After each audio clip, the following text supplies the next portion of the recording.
If we wanted to know what God has in store for us at the end of time, we only need to look to the Assumption of the Blessed Virgin Mary. This solemnity that we celebrate this evening is both a reflection of God's glory as well as the glory that God wishes for each and every one of us.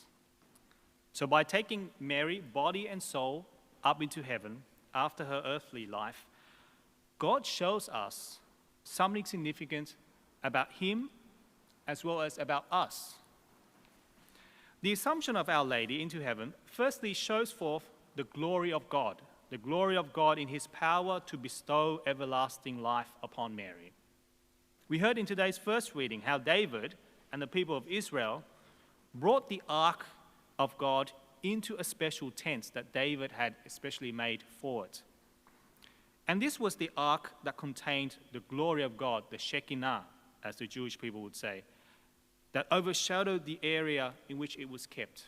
And so this ark showed forth God's glory. Now Mary becomes this new ark of God, in that God's glory overshadows her.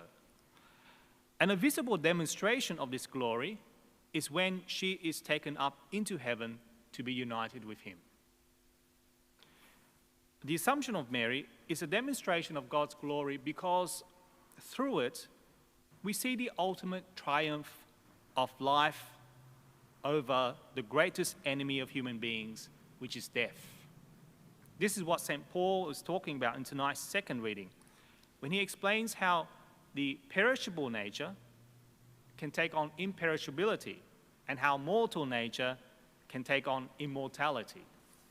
So the glory of God is seen in the way that he enables this transformation to be fulfilled. And this is seen through Mary. So while the Assumption shows forth the glory of God, it also points to our salvation as well.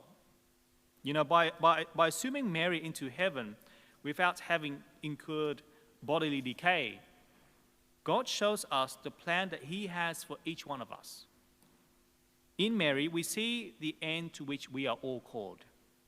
We are all called to the life of heaven with God, to be saints, following in the footsteps of our Blessed Mother. That's why Jesus tells us in today's Gospel, it's not just the womb that bore him, but also the one who hears the word of God and keeps it, who will enter into God's glory.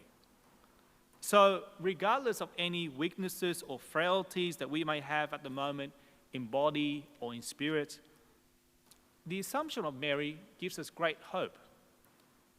The Assumption shows us how our imperfections can be healed and transformed by God's grace into the final product that is symbolized by the assumed body and soul of the Blessed Virgin Mary.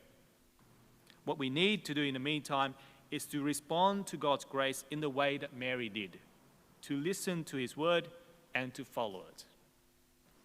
So as we celebrate the Assumption this evening, let's ask that through the intercession of our Blessed Mother, we may respond in the affirmative to God in order that he may lead us to where our Mother has gone before us.